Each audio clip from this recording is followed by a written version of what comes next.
Siren song of Shipley Hollow Road. In southern Tennessee, about half an hour north of Chattanooga, there's a road called Shipley Hollow.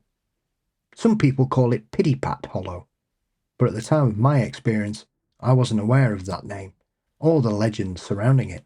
This all happened in the mid-1990s, so you couldn't just Google things.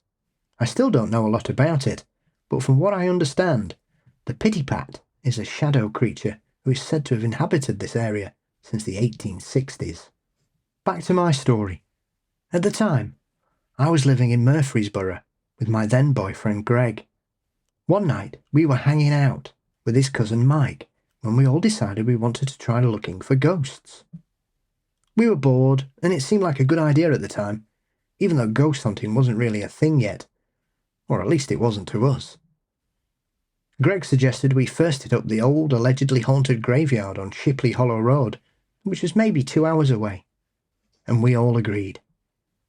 From the moment we made that agreement, things began to get weird.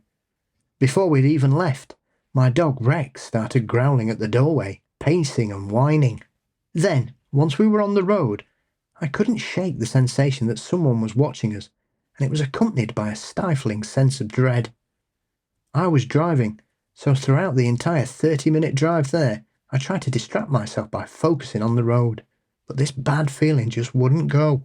Somewhere along Shipley Hollow Road is a stream crossed by a bridge, and after going over it, I pulled to the side of the road so we could look at the water. It was then Mike said something bizarre. He said he wanted to get in. The bridge was probably a good 10 or 15 feet up from the stream, so he'd had to climb down, but he didn't care. Suddenly, he was obsessed with getting down to the water. Greg had to physically restrain him from going down there and drag him back to the car. As crazy as it sounds, it was like he was hypnotized. He came back to his senses once we were some distance away, and just acted like nothing had happened. We eventually arrived at the graveyard and I parked the car. As I recall, there was a gravel road going through the place, so when we got out, there were graves on either side. There wasn't much time to take it all in, however, as the three of us suddenly heard a blood-curdling scream the moment we got out of the car. It was almost cliché. It happened so quickly.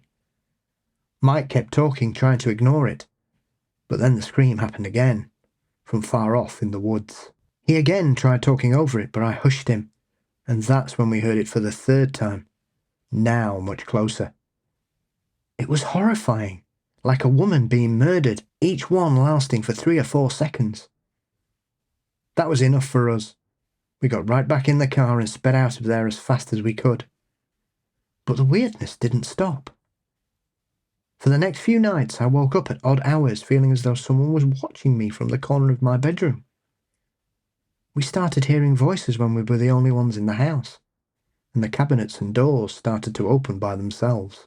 It escalated to the point where I watched a shampoo bottle fly across the bathroom while I was in the shower. Although there was no overt connection, I don't think it's a coincidence that Greg and I broke up not long after this.